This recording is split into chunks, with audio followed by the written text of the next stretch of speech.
नमस्कार प्यारे अभ्यर्थियों, स्वागत है आप सभी का एक बार फिर से नई एजुकेशन वीडियो में हमारे YouTube चैनल पर। और आज की जो ये क्लास है वो राजस्थान सीईटी की जो भी तैयारी कर रहे हैं, राजस्थान सीईटी के लिए बहुत ही महत्वपूर्ण होने वाली है। यही प्रश्न आपके परीक्षा में पूछे जाने की पूर्ण संभावना है। विज्ञान के महत्वपूर्ण प्रश्न रहेंगे, तो क्लास को लास्ट तक देखना है। उसके साथ साथ अभी तक हमने बहुत सारी क्लासें डाली है, बहुत सारे मोस्ट इंपोर्टेंट प्रश्न डाले हैं, वो अगर आप तक नहीं पहुंच पा रहे हैं तो उसके लिए आप चैनल को सब्सक्राइब जरूर कीजिएगा और उसके साथ जो घंटी वाला आइकन है उसको ऑल पे क्लिक करें ताकि सारे महत्वपूर्ण स्टडी मटेरियल आपको मिल सके। तो चलिए शुरू करते हैं। आपके सामने आज का पहला प्रश्न है, ईसीजी किस रोग का पता लगाने हेतु प्रयुक्त की जाती है। ईसीजी एक प्रकार की जांच है जो किससे संबंधित रोग का पता लगाती है। मस्तिष्क से संबंधित, हृदय से संबंधित, गुर्दे से या फेफड़े से। तो जो ईसीजी जांच है, ईसीजी का जो ग्राफ होता है उस ग्राफ के माध्यम से हृदय रोग का पता लगाया जाता है, हृदय रोग का पता लगाया जाएगा। बी उत्तर आपका सही हो जाएगा। अगला प्रश्न नंबर 2, दाब मापने के लिए कौन से उपकरण का प्रयोग किया जाता है। दाब है वो मापा जाता है कौन से उपकरण से। जिस प्रकार से हम थर्मामीटर से तापमान मापते हैं उसी प्रकार दाब है, इस दाब को किससे मापते हैं। पायरोमीटर से, थर्मामीटर से, बैरोमीटर से या गैल्वेनोमीटर से। तो दाब है वो बैरोमीटर के द्वारा मापा जाता है। सी उत्तर आपका सही है। अगला प्रश्न नंबर 3, संवेग का एसआई मात्रक है। संवेग का एसआई मात्रक क्या होता है। किलोग्राम मीटर प्रति सेकंड, ग्राम मीटर प्रति सेकंड, न्यूटन मीटर प्रति सेकंड और जूल मीटर प्रति सेकंड। तो जो किलो संवेग है, संवेग का एसआई मात्रक होता है किलोग्राम मीटर प्रति सेकंड। एसआई वृद्धि के अंदर इसका मात्रक होता है। ए उत्तर आपका सही हो जाएगा। अगला प्रश्न नंबर 4, वर्षा की बूंद का आकार गोलाकार किस कारण होता है। वर्षा की बूंद जब पृथ्वी पर गिरती है तो वो पृथ्वी पर कम से कम आकार घेरने की कोशिश करती है, ज्यादा आकार न घेरने के कारण वो गोल बन जाती है। तो इसका जो गोलाकार है ये कौन से गुण है। श्यानता का है, पृष्ठ तनाव, प्रत्यास्थता या गुरुत्वाकर्षण। तो वर्षा की बूंद गोलाकार है, उसकी पृष्ठ तनाव के कारण होती है। बी उत्तर आपका सही हो जाएगा। अगला प्रश्न नंबर 5, बर्फ पानी पर क्यों तैरती है। बर्फ होती है वो पानी पर क्यों तैरती है। कोई भी वस्तु है जैसे लकड़ी पानी में तैरती है, उत्प्लावक बल वगैरह। तो कोई भी वस्तु दूसरे पर कब तैरेगी, जब उसका घनत्व या उनका भार कम होगा। तो घनत्व कम होने पर तैरेगी। तो बर्फ में वायु भरी हुई होती है, पानी बर्फ से ज्यादा गहरा होता है, बर्फ का घनत्व पानी से ज्यादा होता है, बर्फ का घनत्व पानी से कम होता है। बिल्कुल सही बात है, बर्फ का घनत्व पानी से कम होता है, इसलिए बर्फ पानी पर तैरेगी। डी उत्तर आपका सही है। अगला प्रश्न आपका छठा, वाहनों के टायरों की बाहरी सतह नालीदार क्यों बनाई जाती है। वाहनों के जो भी टायर होते हैं उनकी बाहरी सतह नालीदार बनाई जाती है, एकदम सपाट नहीं होती, उनपे कुछ न कुछ उखेरा जाता है। जैसे ऐसे ऐसे ट्रैक्टर के अंदर वो बनाया जाता है खांचे वगैरह। ऐसा क्यों किया जाता है। घर्षण बढ़ाने हेतु, घर्षण बढ़ाने के लिए किया जाता है ताकि जल्दी से ब्रेक लगे और वाहन उसी समय रुक जाए।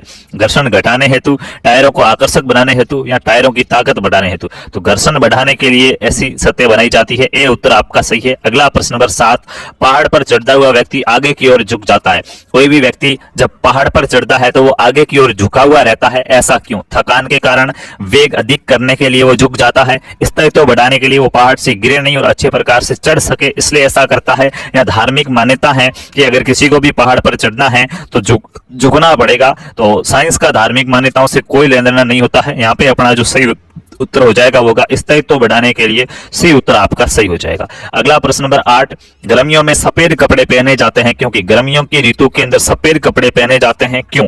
सफेद कपड़े उष्मा के अच्छे अवशोषक होते हैं। अवशोषक का मतलब उष्मा को खींचना। तो अगर उष्मा को खींचेंगे तो गर्मी बढ़ेगी और गर्मियों में और गर्मी नहीं बढ़ाई जाती। गर्मी में हम चाहते हैं कि हमें गर्मी न लगे, तो सफेद कपड़े उष्मा के अच्छे परावर्तक होते हैं। परावर्तक का मतलब उष्मा इन कपड़ों से टकराकर वापस चली जाती है। जी हाँ, राइट उत्तर हो जाएगा कि सफेद कपड़े उष्मा के अच्छे परावर्तक होते हैं। सूर्य की किरणें सफेद रंग से टकराकर वापस चली जाती है जिससे हमें गर्मी कम लगेगी। बी उत्तर आपका राइट उत्तर हो जाएगा। अगला प्रश्न नंबर 9, मानव के शरीर की सबसे लंबी कोशिका है। मनुष्य के शरीर की सबसे लंबी कोशिका कौन सी होती है। तंत्रिका कोशिका, मांसपेशी कोशिका, यकृत कोशिका और वृक्क कोशिका। तो न्यूरॉन के बारे में आप जानते होंगे, इस प्रकार के आपने चित्र देखे होंगे न्यूरॉन के। ये न्यूरॉन है जिसको तंत्रिका कोशिका कहते हैं। ये मानव के शरीर की सबसे लंबी कोशिका है। ए उत्तर आपका राइट है। अगला प्रश्न नंबर 10, मनुष्य के एक नेत्र के किस भाग का प्रत्यारोपण संभव है। मनुष्य के नेत्र यानी कि मानव की जो आंख होती है, इस आंख के कौन से भाग का प्रत्यारोपण का मतलब उसको हटाकर दूसरे के आंख में लगाया जा सकता है, वो कौन सा भाग है। क्या मनुष्य की संपूर्ण आंख को हटाकर दूसरी जगह लगाई जा सकती। नहीं। रेटिना, कॉर्निया और कंजक्टिवा। तो जब भी कोई आंख दान करने की घोषणा करता है तो संपूर्ण आंख दान में नहीं ली जाती, उसका जो कॉर्निया है उसे दान में लिया जाता है। नेत्र के कॉर्निया को दूसरे की आंख में लगाया जा सकता है। सी उत्तर आपका राइट है। अगला प्रश्न है, वायु को अंदर लेने को कहते हैं।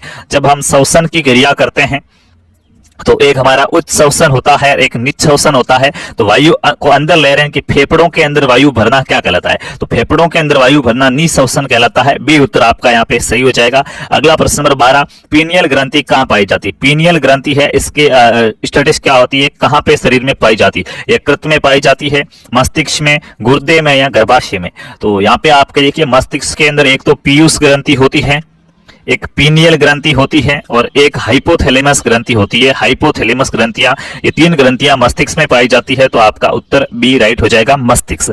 अगला प्रश्न नंबर 13, भोजन में आयोडीन की कमी से कौन सा रोग होता है? जब आप खाना खाते हैं, भोजन करते हैं, तो भोजन में आयोडीन लेते हैं, कहां से? नमक खाते हैं आप, नमक के अंदर आयोडीन होता है। लेकिन जब भोजन में नमक नहीं लेंगे, आयोडीन की कमी हो जाएगी, तो हमारे शरीर में कौन सा रोग हो जाएगा? स्थूलता का रोग, रक्त क्षीणता का रोग, रिकेटस का रोग और घेंगा रोग। तो सही उत्तर डी हो जाएगा, घेंगा या गलगंड रोग भी जिसे कहा जाता है, गले में गांठ हो जाती है इंसुलिन हार्मोन की कमी के कारण, आयोडीन की कमी के कारण। तो ये आपका डी उत्तर यहाँ पे राइट उत्तर हो जाएगा। जो भी डी बता रहे वो सभी राइट हो जाएंगे। अगला प्रश्न आपका, मानव रुधिर का पीएच है, आयोडीन की कमी के कारण गलगंडियां खेदा, ठीक है, इंसुलिन सॉरी। मानव रुधिर का पीएच है, मनुष्य का जो रक्त होता है, इस रक्त का, रुधिर का मतलब रक्त या खून, तो खून का पीएच कितना होता है? 7.2, 7.8, 7.4, 6.6। तो रक्त का पीएच है 7.4 होता है। पीएच स्केल 0 से 14 तक होती है, मिड पॉइंट 7 होता है, 0 से 7 तक के अम्लीय होते हैं, 7 से 14 वाले क्षारीय होते हैं। हमारा रक्त 7.4 में आ रहा है, इनकी रक्त की प्रवृत्ति कैसी होती है? क्षारीय होती है। सी उत्तर आपका राइट हो गया। अगला प्रश्न नंबर 15, कौन सी धमनी में अशुद्ध रक्त बहता है? वो कौन सी धमनी है जिसमें अशुद्ध रक्त बहता है? हमारे शरीर में रक्त है, वो बंद प्रकार का होता है, नलिकाओं के अंदर बहता है। रक्त के लिए दो प्रकार की नलिकाएं होती है, एक नलिका का नाम धमनी होता है, धमनियां अलग अलग प्रकार की होगी, एक नलिकाओं का नाम शिरा होता है।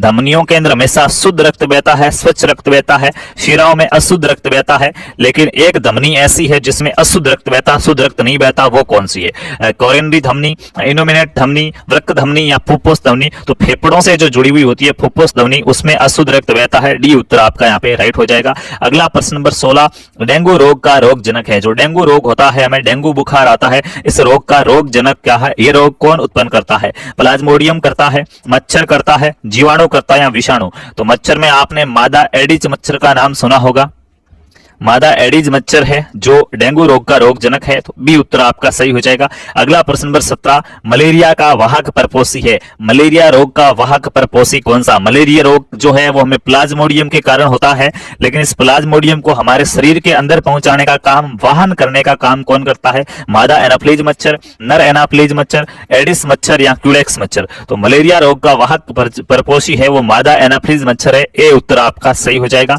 अगला प्रश्न नंबर 18, निम्न में से कौन सा रोग अनुवांशिक है? अनुवांशिक का मतलब पीढ़ी दर पीढ़ी चलता रहता है। किसी बालक के अगर माता पिता यानी कि उसके जनक को वो रोग है, तो जनक से उसकी संतान के अंदर भी वो रोग आ जाता है, उसे अनुवांशिक रोग कहा जाएगा।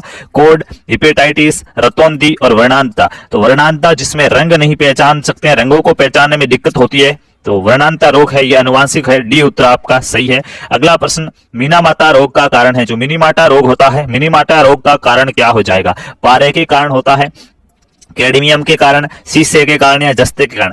तो पारा, जिसे मरकरी भी कहा जाएगा, प्रतीक Hg, इसके कारण ये रोग होता है मीनामाता। ए उत्तर आपका सही हो जाएगा। अगला प्रश्न नंबर 20, हृदयघात का कारण है। आप सुनते हैं कि उन्हें हार्ट अटैक आ गया, तो ये हार्ट अटैक आने का कारण क्या है? शरीर में कोलेस्ट्रॉल का स्तर बढ़ जाता है, सही बात है। शरीर में जब कोलेस्ट्रॉल का मात्रा बढ़ जाएगी तो धमनियों के रक्त में थक्का पहुंचना मतलब बहता हुआ रक्त रुक जाना, रक्त बहेगा नहीं, रक्त नहीं बहेगा तो हृदय तक रक्त नहीं पहुंच पाएगा, तो हृदय में रक्त की अपर्याप्त मात्रा हो जाएगी, जिसके कारण हार्ट अटैक आएगा। तो सभी बातें सही है, उपरोक्त सभी। डी उत्तर आपका यहाँ पे सही हो जाएगा।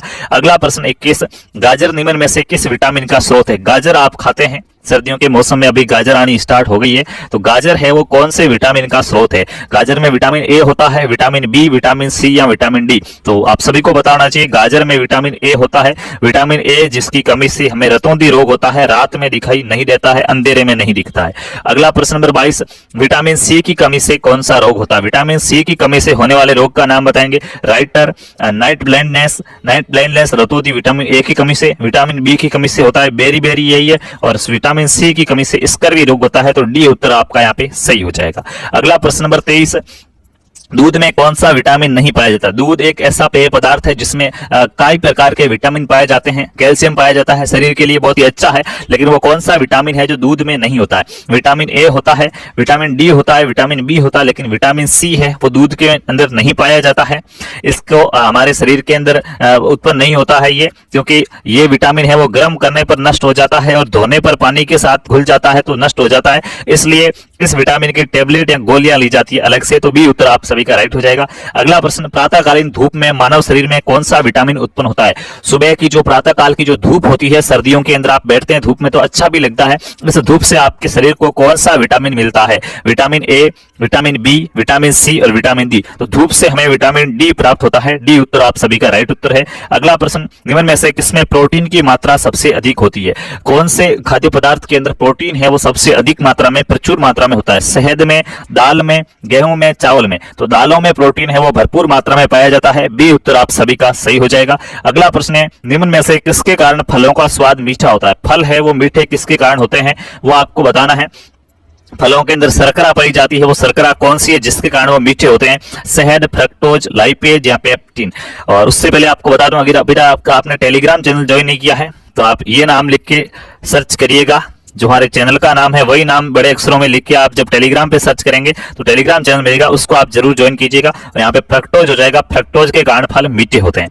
अगला प्रश्न आपका प्रश्न नंबर 27, दूध के दही के रूप में जमने का कारण है? दूध है वो दही क्यों बनता है? दूध के दही के रूप में बनने का कारण क्या है? आप कहोगे सर छाछ डाली जाती है, इसके कारण बनता है। अच्छा, उस छाछ के अंदर कौन सा बैक्टीरिया था जिसके कारण बना? माइकोबैक्टीरियम, स्टेफिलोकोकस, लैक्टोबैसिलस और खमीर। तो दूध को दही में बदलने वाला बैक्टीरिया लैक्टोबैसिलस है। सी आंसर आप सभी का सही हो जाएगा। अगला प्रश्न नंबर 28, गाय के दूध का हल्का पीला रंग किसकी उपस्थिति से होता है? गाय का दूध आपने देखा हो तो कुछ समय पड़ा रखने के बाद वो हल्का पीला दिखाई देता है। ये हल्का पीला रंग है किसके कारण आता है? जेंटोफिल के कारण आता है, रिबोफ्लेविन के कारण, विटामिन B12 के कारण या फिर कैरोटीन के कारण?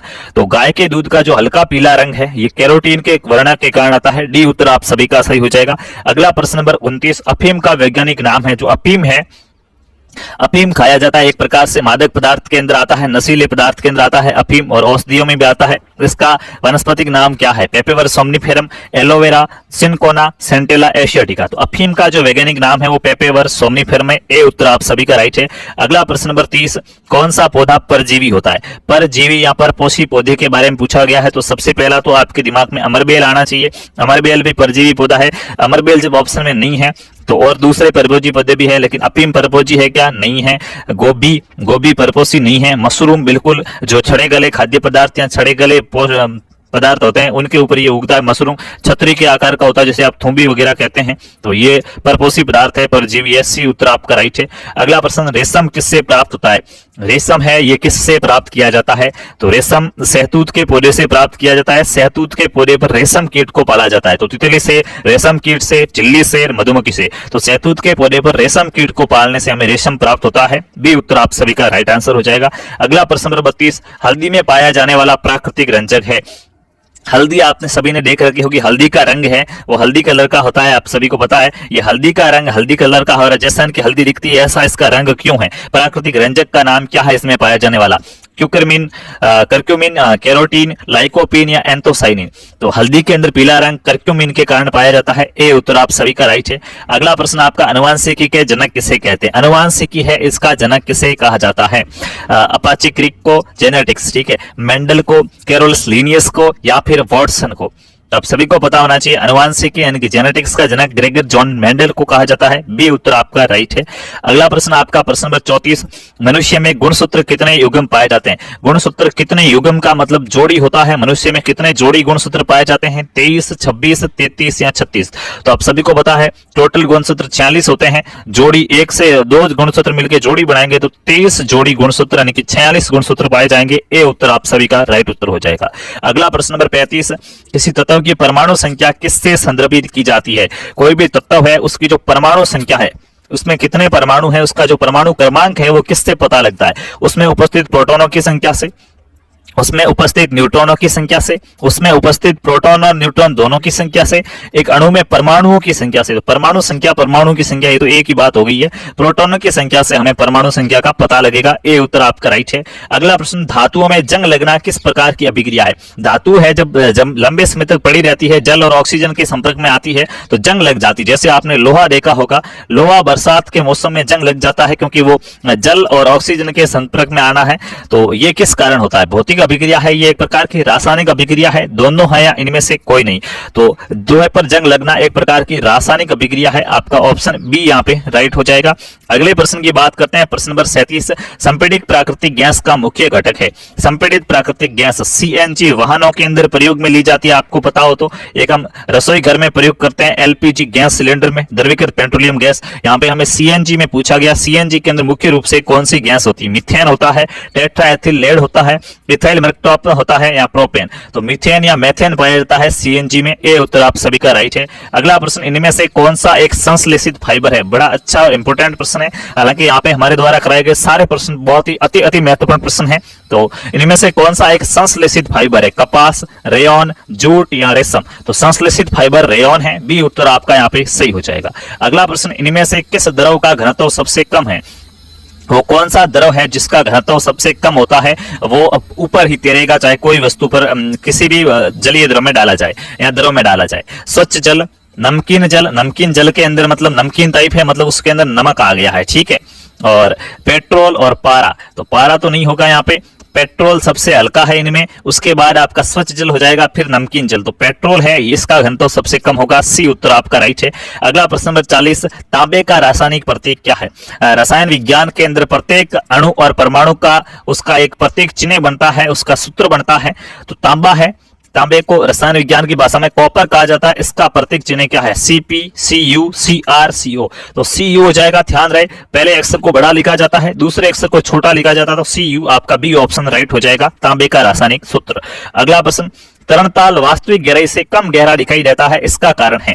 जब भी आप किसी जलीय पात्र के अंदर देखते हैं जिसमें जल भरा हुआ है, तो उसका जो पेंदा होता है ना, वो पेंदा हमें बहुत ही ऊपर दिखाई देता है कि बस ये तो इतना ही गहरा है। ये तरणताल ऊपर दिखाई देने के पीछे का क्या कारण है? प्रकाश का अपवर्तन, प्रकाश का परिकिरण, परावर्तन या व्यतिकरण? तो तरणताल वास्तविक गहराई से कम गहरा दिखाई देता है, इसके पीछे का रीजन प्रकाश का अपवर्तन है। ए उत्तर आपका सही हो जाएगा। अगला प्रश्न, आकाश किस कारण से नीला होता है? आकाश की ओर आप देखेंगे तो ऊपर उठने की प्रेरणा मिलेगी, उसके साथ साथ ही इसका रंग भी गहरा नीला दिखाई देता है हमें। नीला क्यों दिखाई देता है? अंतरिक्ष यात्री को आकाश कैसा दिखाई दे, पूछ ले। अंतरिक्ष यात्री को आकाश काला दिखता है और हमें आकाश नीला दिखता है। तो नीला दिखने के पीछे का कारण प्रकाश का परावर्तन है, अपवर्तन है, परिकिरण है या उपरोक्त में से कोई नहीं? तो आकाश नीला दिखता है प्रकीर्णन के कारण। सी उत्तर आप सभी का सही हो जाएगा। अगला प्रश्न नंबर 43, प्रकाश को सूर्य से पृथ्वी तक पहुंचने में कितना समय लगता है? प्रकाश की जो किरण होती है, इस किरण को सूर्य से लेके हमारी जो अर्थ है, अर्थ तक पहुंचने में कितना समय लगता है? 5 minute 5 second, 6 minute 8 second, 8 minute 14 second, 9 minute 5 second? तो आपको बता दिया जाए 8 मिनट और 22 सेकंड के आसपास का टाइम माना जाता है। एग्जैक्ट टाइम नहीं है, 8 मिनट के ऊपर कुछ सेकंड मानी गई है। तो यहाँ पे हमें 8 मिनट के ऊपर 8 मिनट और 14 सेकंड दे रखा है, तो सी उत्तर हम सही मानेंगे। अगला प्रश्न नंबर 44, वाहनों की हेडलाइट में किस प्रकार के दर्पण का प्रयोग किया जाता है? आपकी जो भी गाड़ी वगैरह होती है, उस गाड़ी के आगे जो 2 लाइटें लगी रहती है ना, उन लाइटों के अंदर किस प्रकार के दर्पण का प्रयोग, उसके जो कांच है लाइटों का, वो कैसा कांच होता है? समतल दर्पण, अवतल दर्पण, उत्तल दर्पण या परवलयी अवतल दर्पण? तो देखिएगा, अगर ये ऑप्शन में नहीं होता तो अवतल दर्पण राइट हो जाता, क्योंकि वो अवतल दर्पण में आता है। लेकिन अवतल दर्पण का प्रकार और दिया गया है कि परवलयी अवतल दर्पण। तो बिल्कुल वाहनों की हेडलाइट में परवलयाकार अवतल दर्पण का प्रयोग होता है। डी उत्तर आपका राइट हो जाएगा। अगला प्रश्न नंबर 45, गुरुत्वाकर्षण का सिद्धांत किसने दिया था? गुरुत्वाकर्षण है, इसका सिद्धांत किसने दिया था? आइंस्टाइन ने, आर्यभट्ट ने, न्यूटन ने, रामानुजन ने? तो आप सभी को पता है, सेव बाबा वृक्ष के नीचे बैठे सेव खा रहे थे, सेब खा नहीं रहे थे, बैठे थे, लेकिन सेब गिरी तो लेकर खाई नहीं। लेकिन ये जरूर सोचा कि ये सेब नीचे क्यों गिरी, ऊपर क्यों नहीं गिरी, इस पे खोज होती है गुरुत्वाकर्षण की। तो न्यूटन, सी उत्तर आपका राइट है, सर आइजैक न्यूटन। अगला प्रश्न, बल का मात्रक है, बल है, इसका मात्रक क्या होता है? तो आप कहेंगे सर बल का मात्रक न्यूटन होता है। याद रहे, न्यूटन को किलोग्राम मीटर स्क्वायर या किलोग्राम मीटर प्रति सेकंड स्क्वायर। तो न्यूटन सही उत्तर हो जाएगा सी। इसके साथ साथ ये भी सही है, क्योंकि ये न्यूटन ही है। न्यूटन को इस प्रकार लिख सकते हैं कि किलोग्राम मीटर प्रति सेकंड स्क्वायर। किलोग्राम और मीटर प्रति सेकंड, इसको इसी को न्यूटन कहा जाता है। तो बी और सी आपका ऑप्शन डी राइट हो जाएगा। ये दोनों न्यूटन ही है, बी उत्तर और सी उत्तर, तो डी उत्तर आपका राइट है। अगला प्रश्न है, घड़ी की स्प्रिंग में भंडारित ऊर्जा है। आपकी जो घड़ी होती है, इस घड़ी की स्प्रिंग के अंदर जो ऊर्जा भंडारित रहती, पहले से स्टोर है, उस ऊर्जा को क्या कहते हैं? देखिए, किसी गति करती हुई वस्तु के अंदर ऊर्जा है, तो गति करती हुई वस्तु के अंदर ऊर्जा तो गतिज ऊर्जा होती है 1/2 m², और भंडारित ऊर्जा स्थितिज ऊर्जा है, तो बी उत्तर आपका यहाँ पे राइट हो जाएगा। अगला प्रश्न नंबर 48, विद्युत धारा को मापने के लिए इस्तेमाल किया जाने वाला उपकरण है। विद्युत धारा है, लाइट होती है अपने घर पे, इसको मापने के लिए किस उपकरण का प्रयोग किया जाता है? तो घरों में जो लाइट होती है उसमें दो कांटे लगे रहते हैं, आपको बताओ। तो एक घड़ी के अंदर ए लिखा रहता है, दूसरी घड़ी में डब्ल्यू लिखा रहता है या वी लिखा रहता है। ये घड़ियां क्या है? ठीक है, तो ये घड़ियां जो ए या डब्ल्यू या वी वाली, ये तो वोल्ट मीटर होती है, वोल्ट नापने की होती है, और ए वाली घड़ी है अमीटर, जिस एम्पियर विद्युत धारा नापती है, एम्पियर लिखा रहता है उसमें, तो एम्पियर अमीटर है जो विद्युत धारा को नापता है, तो ए उत्तर आपका यहाँ पे सही हो जाएगा। अगला प्रश्न है, भारतीय मूल की प्रथम महिला अंतरिक्ष यात्री कौन थी? दोस्तों, आपको अवगत करा दिया जाए कि आप राजस्थान सीईटी की तैयारी कर रहे हैं ना, राजस्थान सीईटी, चाहे आप 12वीं लेवल सीईटी की तैयारी कर रहे हैं या ग्रेजुएशन लेवल सीईटी की तैयारी कर रहे हैं, आपके सिलेबस के अंदर साइंस का जो सब्जेक्ट है, साइंस के साथ टेक्नोलॉजी भी रखा है। सिर्फ साइंस ही नहीं, बल्कि साइंस के साथ आपको प्रौद्योगिकी विज्ञान भी पढ़ना होगा। अंतरिक्ष से संबंधित जो भी विज्ञान है, जिसमें कोई भी ग्रह के बारे में पढ़ना है, अंतरिक्ष यात्रियों के बारे में, रॉकेट लॉन्च किया जा रहा है उसके बारे में, लॉन्च व्हीकलों के बारे में, तो वो सब भी अंतरिक्ष विज्ञान से संबंधित, खगोलीय विज्ञान से संबंधित भी आपके प्रश्न आएंगे। तो ये अपना अंतरिक्ष विज्ञान से प्रश्न है कि पहली अंतरिक्ष यात्री कौन थी जो भारत की थी? सुनीता विलियम्स, बचेंद्र पाल, कल्पना चावला, इनमें से कोई नहीं। तो कल्पना चावला अपनी प्रथम अंतरिक्ष यात्री थी भारतीय, दूसरी बार वो वापस नहीं आ पाई थी, उनकी डेथ हो गई थी। सी उत्तर राइट है। अगला प्रश्न, प्रश्न नंबर 50, चंद्रयान 2 के लैंडर का नाम क्या है? देखिएगा, चंद्रयान जो भी एक प्रकार से रॉकेट प्रक्षेपण में आएगा, हमने लॉन्च किया था। चंद्रयान 2 के लैंडर का नाम क्या था? इसमें दो भाग थे, एक रोवर और एक लैंडर। तो लैंडर का नाम परम, विक्रम, विजय और प्रज्ञान, तो विक्रम लैंडर का नाम था। बी उत्तर आपका यहाँ पे राइट।